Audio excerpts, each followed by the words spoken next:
오늘은 하나님의 경륜과 사이버 선교라는 제목으로 하나님의 말씀을 함께 살펴보겠습니다.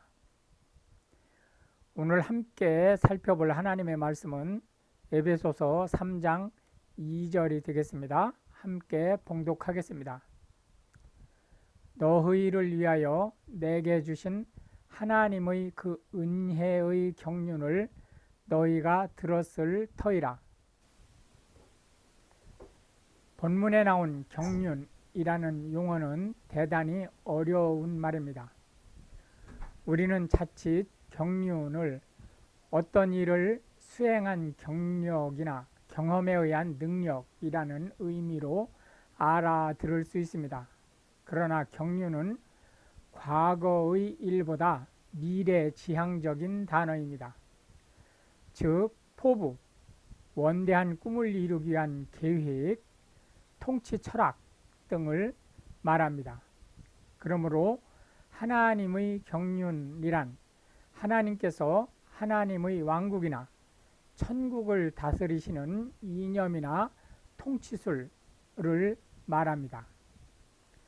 이렇게 제대로 된 정의를 하고 나면 우리는 더 큰 오류에 빠져들 수 있습니다. 즉, 하나님은 영원 불변하시기 때문에 당연히 하나님의 경륜은 변함이 없을 것으로 추측할 수 있습니다.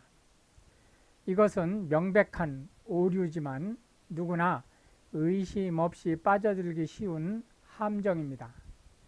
즉, 하나님께서는 인간에게 자유의지를 주셨기 때문에 인간의 반응에 따라 하나님의 경륜이 지속하여 갱신되는 게 진실입니다.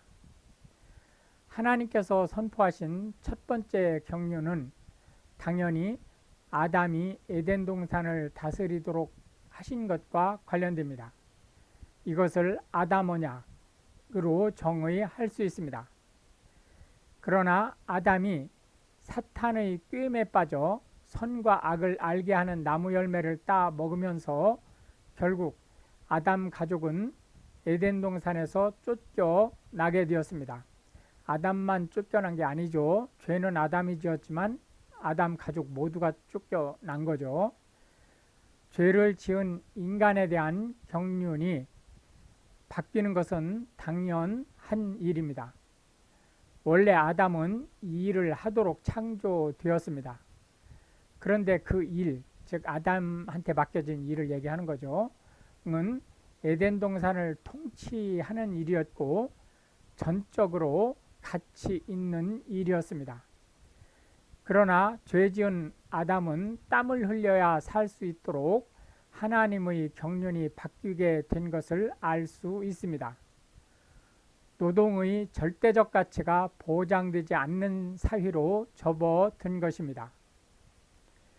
아담의 죄가 하나님의 자녀의 신분에서 사탄의 추종자라는 신분으로 전락하는 신분 이동의 죄였다면 아담이 맨 처음 지은 죄, 선악을 알게 하는 나무의 열매를 따먹은 하나님의 명령을 거역한 그 죄와 이후 일어나는 모든 죄와는 판이하게 다른 죄입니다.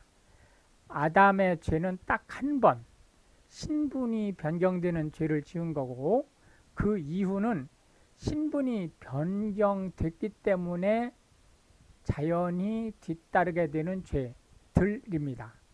그래서 죄 하나와 여러 개의 죄가 이제 존재하게 되는 거죠. 아담의 죄가 하나님의 자녀의 신분에서 사탄의 추종자라는 신분으로 전락하는 신분 이동의 죄라고 했죠. 그런데 죄인이기 때문에 저지른 사악한 죄는 아담의 아들 가인에게서 계시되었습니다. 동생을 돌로 쳐 죽이는 사건이 발생한 것입니다. 우리는 살인을 했기 때문에 가인이 죄인이 되었다라고 생각하기 쉽지만 사실은 가인이 죄인이기 때문에 죄를 지을 생각과 행동을 하는 것입니다. 그래서 아담이 지은 첫 번째 죄와 그 이후 일어나는 모든 죄가 다른 거죠. 가인의 죄에 따라 하나님의 경륜은 다시 갱신되었습니다. 이제 땀을 흘려도 땀을 흘린 만큼의 대가를 보상받지 못하게 된 것입니다. 아담은 절대적으로 가치 있는 일에서 절대적 가치가 보장되지 않는 일로 바뀌는 그런 경륜의 갱신이 있었죠. 그러나 아담의 노동은 땀을 흘린 만큼 그 노동의 대가를 받는 노동이었어요. 그런데 이제 가인부터는 이게 다시 바뀌죠, 경륜이. 그러면서 땀을 흘린 만큼의 그 응분의 대가를 받지 못하는 절대적 가치가 전면 훼손되는 그러한 노동으로 바뀌는 거죠. 그뿐만이 아니고, 그러니까 노동의 대가를 받지 못하는 것뿐만이 아니라 폭풍, 가뭄 이런 자연재해라든지 또는 동물이나 식물과의 관계 이런 거에서 이제 문제가 발생한 거예요. 그렇기 때문에 잡초가 무성하게 되었고 가시덤불이 온 땅을 뒤덮는 이런 일이 이제 가인과의 갱신된 언약에서 나타나게 되는 거죠. 아담이 죄를 지은 후 1000년의 세월이 흘렀습니다. 사탄을 추종하는 천사 중 일부가 남자로 변신하여 땅에 내려오는 일이 발생하게 되었는데요. 이에 따라서 지구상의 일, 즉 인간의 일은 완전히 다른 국면을 맞게 되었습니다. 아담이 죄를 짓는 거나 가인이 죄를 짓는 거와는 전혀 다른 국면이 지금 발생을 한 거예요. 언제? 아담이 죄를 지은 1000년 후에 천사들의 일부가 남자가 돼서 내려온 이 사건 때문에 그런 거예요. 한글 성서에서 귀신이라고 표현한 존재 중 일부가 바로 이 천사들이죠. 귀신은 한글 성서에서 하나님의 아들들이라고 번역하고 있습니다. 이들이 인간 여자들을 아내로 취하면서 유전자의 교란이 일어났습니다. 이것은 하나님께서 국소적으로 대처하실 수준으로 해소될 문제가 아니었습니다. 그 죄의 결과가 너무나 중차대했기 때문입니다. 사탄을 따르는 천사와 인간의 결합의 결과로 거인 종족, 우리가 네피림이라고 하죠, 이 태어났고, 성경에서 이제 명시하고 있지는 않지만 추측컨대 천사와 짐승의 교접에 의해 반인 반수의 괴물이 출현했습니다. 현대인은 예를 들자면 그리스 로마 신화 이런 식으로 해서 신화라고 치부하지만 사실 이 그 고대 신화에 나오는 일들은 거의 사실이었던 거죠. 이러한 사건은 하나님의 창조 질서를 정면으로 흐트러뜨리고 말았습니다. 결국 하나님께서는 폭우를 통해 코로 숨쉬는 지상의 모든 존재를 몰살시키시는 지경에 이르렀습니다. 소위 노아의 홍수 사건은 인류 및 전 지구적으로 볼 때 전대미문의 사건이었습니다. 이를 통해 갱신된 하나님의 경륜은 소위 노아 언약 또는 무지개 언약으로 칭할 수 있습니다. 무지개 언약은 지구상의 육식을 허용하고 인간 통치자에게 하나님의 심판권을 위임하시는 구조로 작동하게 됩니다. 노아 아버지 이전의 세대와 달리 노아 이후의 사람들은 살아있는 아담을 만날 수 없었습니다. 이제 아담이 노아 아버지 때 죽죠. 그와 함께 천지의 주인이신 하나님에 대한 지식도 사라져 갔고 당연히 하나님에 대한 믿음도 찾아볼 수 없게 됐습니다. 이 시기 하나님의 경륜은 침묵이었습니다. 그러나 보이지 않는 곳에서는, 그러니까 겉으로 볼 때는 침묵이었지만 보이지 않는 곳에서는 아담에게 가죽옷을 지어 입히실 때의 계획하신 구원의 경륜이, 이게 창세기 3장 15절에 나오는 거죠. 치밀하게 준비되고 있었습니다. 또 다른 1000년이 흐른 후에 하나님의 침묵이 깨졌습니다. 그러니까 2000년이 흐르는 거예요. 그 아담 이후. 하나님께서는 아브람이라는 사람을 찾아가 그를 불러내셨습니다. 동방, 지금의 이제 이라크 쪽 얘기하는 거죠. 살던 아브람을 불러내신 하나님께서는 유프라테스 강을 건너 서쪽의 가나안 땅으로 이주하도록 인도하셨습니다. 그리고 아브람의 이름을 아브라함으로 바꾸어 히브리인의 조상이 되게 하셨습니다. 이 경륜은 하나님과 인간 사이에 있어서 가장 중요한 사건이 됐습니다. 이렇게 갱신된 것은 아브라함 언약 또는 할례 언약으로 통하게 됩니다. 성경교사는 개인적으로 하나님께서 아브라함을 통해 갱신하신 언약을 할례 언약이 아니라 믿음 언약이라고 부르고 싶습니다. 요거는 성경교사 개인의 생각이에요. 왜 그러냐면 하나님께서는 믿음으로 구원을 받는 당신의 경륜을 세상에 공식 선포하신 것이 바로 이 아브라함과의 맺은 언약 갱신이기 때문입니다. 히브리인은 그 믿음을 세상에 전하는 사명을 맡은 민족이었습니다. 그러나 히브리인들은 하나님의 경륜이 믿음에 있다는 것을 스쳐 지나갔습니다. 오히려 그 경륜을 맡겼다는 증표로 남긴 할례가 하나님의 경륜이라고 생각했습니다. 실제 아브라함 언약의 경륜은 믿음이죠. 그런데 히브리인들은 그것이 믿음이라는 경륜이 아니고 할례라는 경륜이라고 받아들인 거예요. 그래서 이 언약의 이름이 할례 언약이에요. 믿음 언약이 아니고. 성경교사의 개인적인 생각처럼 믿음 언약으로 받아들이지 않고 오히려 할례 언약으로 인식해 왔던 것이 그 점을 확인시켜 주는 사실이죠. 심지어 교회에서조차 믿음을 통한 구원은 교회 시대의 전유물이라고 생각하기까지 했습니다. 지금은 이제 이런 생각이 많이 이제 해소가 됐지만 예전에는 그랬었다는 거고, 지금도 이런 생각을 하는 분들이 교회에 종종 있습니다. 아브라함 언약은 이삭에게서 한 발짝 더 전진하게 됩니다. 그리고 이삭의 아들, 즉 아브라함의 손자죠, 야곱을 통해 하나님이 계획하고 계신 구원의 경륜을 확실히 보여주게 됩니다.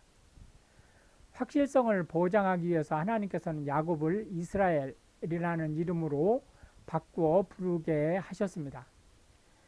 이스라엘에 대한 경륜은 그 500년의 또 다른 침묵이 흐른 후에 모세를 통하여 나타내게 됩니다. 이를 일컬어 모세 언약이라고 말합니다. 이 갱신은 예전의 언약과는 완전히 다른 모습이었습니다. 바로 하나님의 경륜에 대한 모든 모습을 보여주신 것이기 때문인데요. 아브라함이나 이삭이나 야곱에게 보여주신 언약은 일부, 그러니까 아브라함에게는 하나님이 계시다는 것을 알려주신 거고, 이삭에게는 하나님이 다른 누구보다도 위대한 신이라는 것을 보여주신 거고, 이스라엘 야곱한테는 하나님께서 이 세상을 복을 주시되 이스라엘을 통해서 복을 주실 것이다 라는 것을 보여주신 거죠. 그런데 모세에게 주신 언약은 그런 이렇게 단편적이고 기초적인 모습이 아니고 하나님의 구원 역사에 대한 전반적인 경륜을 보여주신 거예요. 퍼펙트하게 보여주셨다는 뜻이 아니고 그 구원에 필요한 전반적인 그림을 다 보여주신 거죠. 율법을 통해서. 바로 하나님의 경륜에 대한 모든 모습을 보여주신 것인데 모세 언약은 소위 율법을 통하여 실체화됐습니다. 그 율법은 아브라함에게 주신 할례 언약, 즉 성경교사가 말하는 믿음 언약의 결정판이었는데요. 율법은 이후 이루어질 하나님의 구속 사역에 대한 모든 것을 담고 있기 때문입니다. 모세 언약이 갖는 특징은 이 땅에 하나님께서 직접 통치하시는 왕국을 시험 삼아 세우셨다는 점에 있습니다. 이게 이제 사사기에 나오는 얘기가 되는 거죠. 그러나 노아의 홍수 이후 최대의 사건이었던 출애굽 기사도 100년의 역사 속에 묻혀버렸습니다. 100년 지나면서 사람들의 기억 속에서 사라져버리게 되는 이런 이제 일이 벌어지는 거죠. 여호수아 장군이 죽은 이후 출애굽 사건은 이스라엘의 기억 속에서 사라져 갔습니다.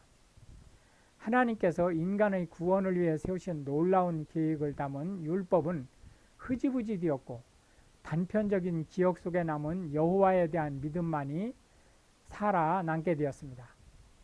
이스라엘은 가나안 땅의 원주민과의 마찰 속에서 위기를 느낄 때에만 그 단편적인 기억을 되살려 하나님을 찾았습니다. 하나님의 친정체제, 그러니까 우리가 신정이라고 얘기하죠.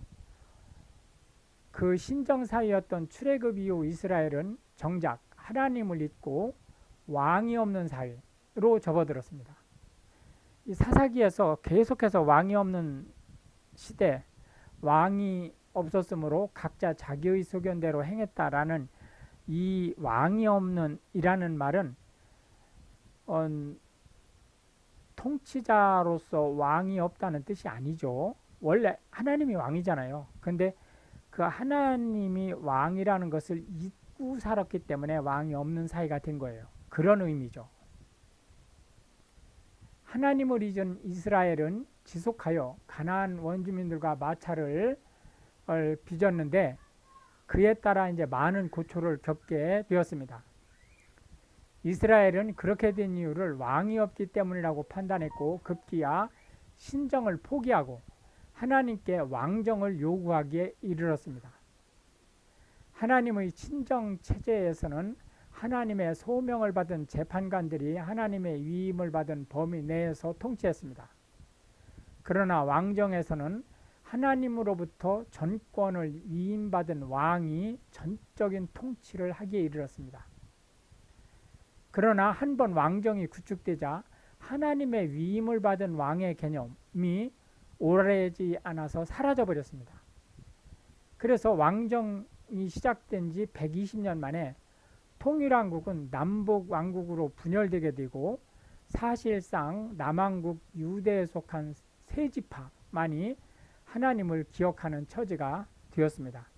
성경에서는 이제 남왕국 유다에 속한 지파가 한 지파, 즉 유다 지파라고 얘기를 하지만 실제는 세 개 지파예요. 왜 그러냐면 유다 지파는 당연히 들어가고 베냐민 지파, 사울 왕이 베냐민 지파 사람이죠.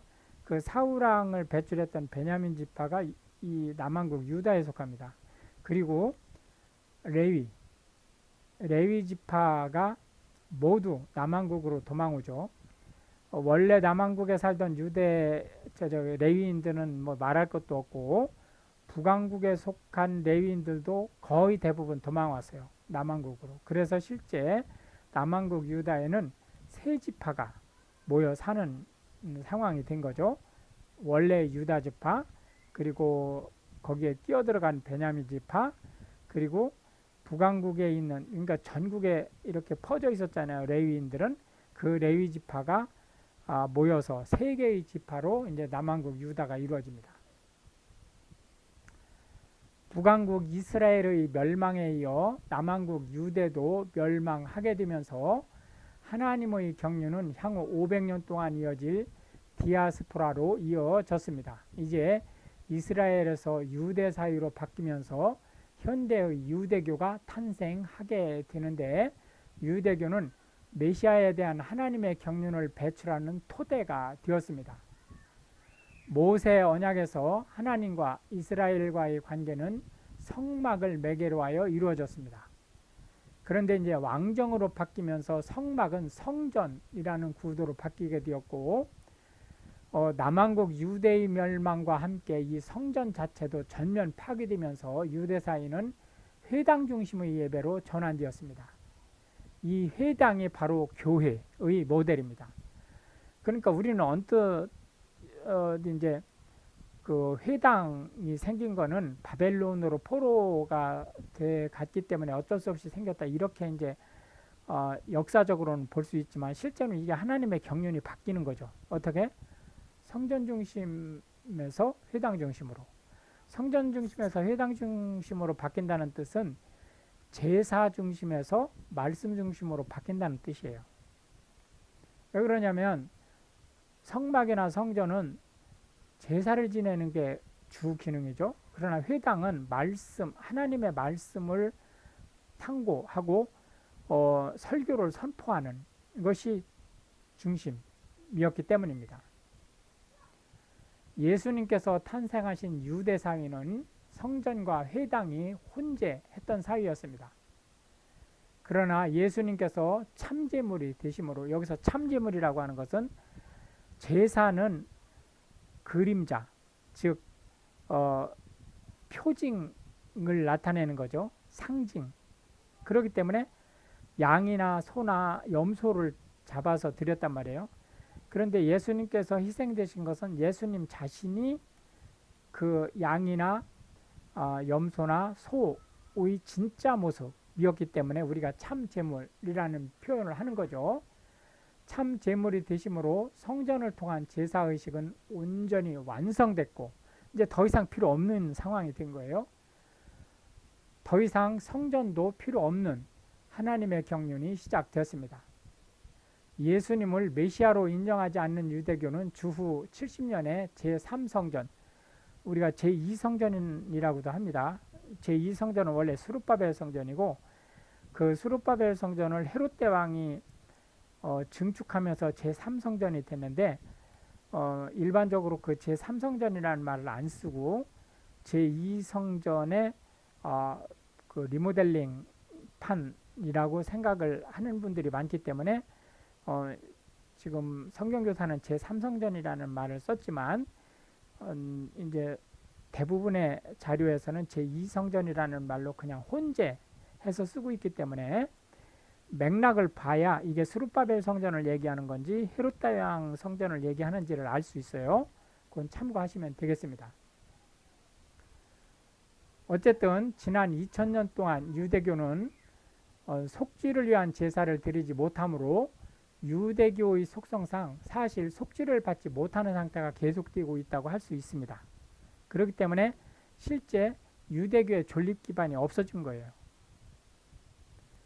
예수님께서 십자가에 달리신 주 30년부터 약 10년 동안은 오로지 유대인을 대상으로 복음이 전파되는 경륜이 시행됐죠.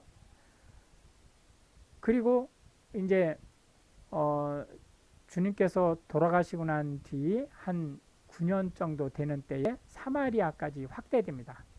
그리고 이제 10년이 될 때부터 이제 본격적으로 이방인에 대한, 고넬료라는 로마 그 장교를 필두로 해서 이제 이방인에 대한 선교가 시작되죠. 주 40년경부터는 본격적으로 이방인을 대상으로 하는 선교가 전개됐습니다.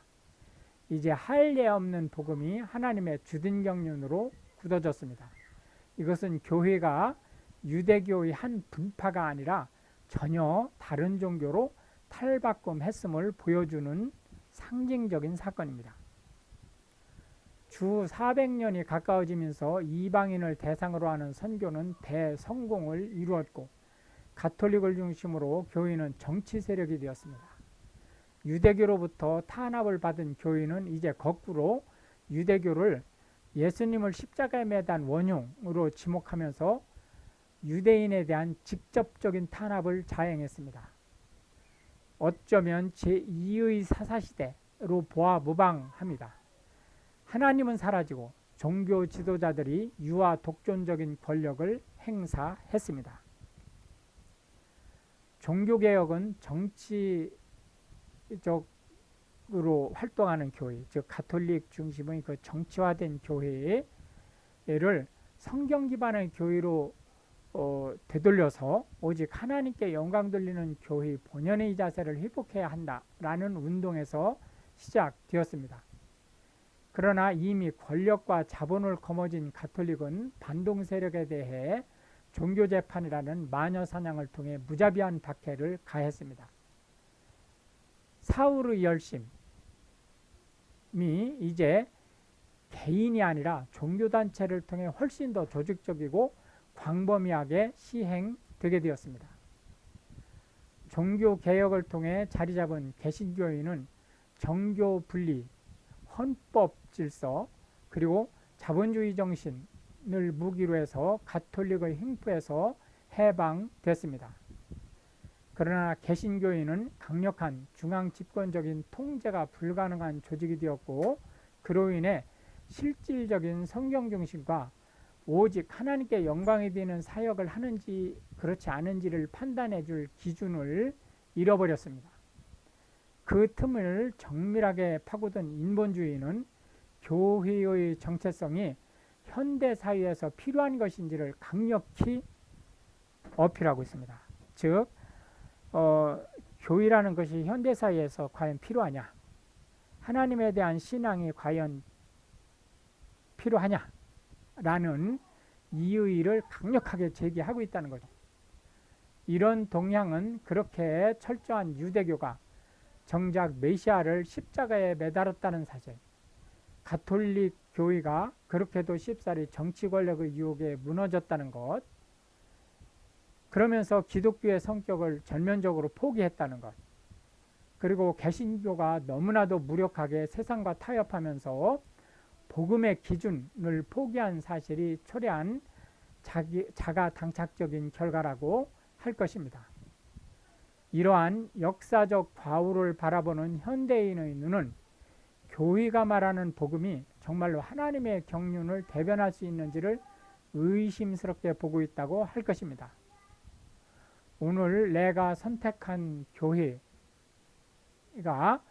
유대교의 오만함, 가톨릭의 광폭함, 개신교의 무력함을 떨쳐내고 진정한 구원을 전할 수 있을까? 이걸 믿어도 될까? 이런 걱정을 하게 하고 있다는 겁니다. KCC 한국사이버교회는 조용하지만 단호하게 호소합니다. 현장에서 복음을 전파할 대상을 아예 만나지 못할 시대가 도래하고 있습니다. 철저히 개인적인 취향에 입각하여 대화 상대를 가려서 선택할 수 있는 가상사회가 코앞에 닥쳐왔습니다.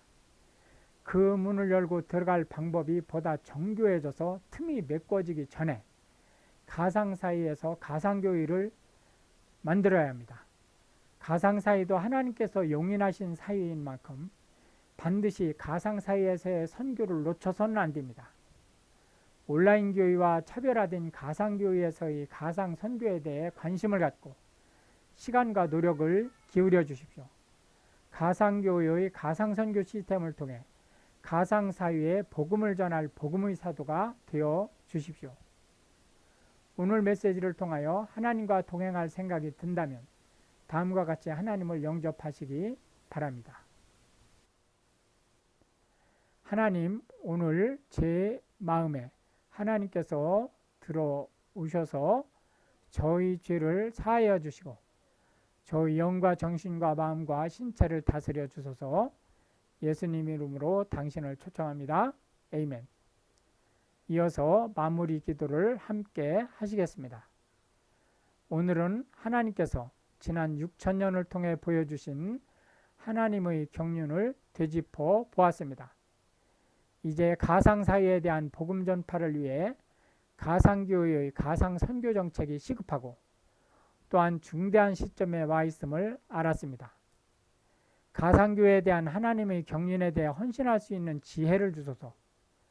우리의 신앙에 성령님께서들 함께 하시며 예수님께서 속히 다시 오시어 천하만국, 만백성과 만물과 자연 현상까지도 하나님께 영광을 돌리게 하소서. 그리스도 예수님 이름으로 기도드립니다. 아멘.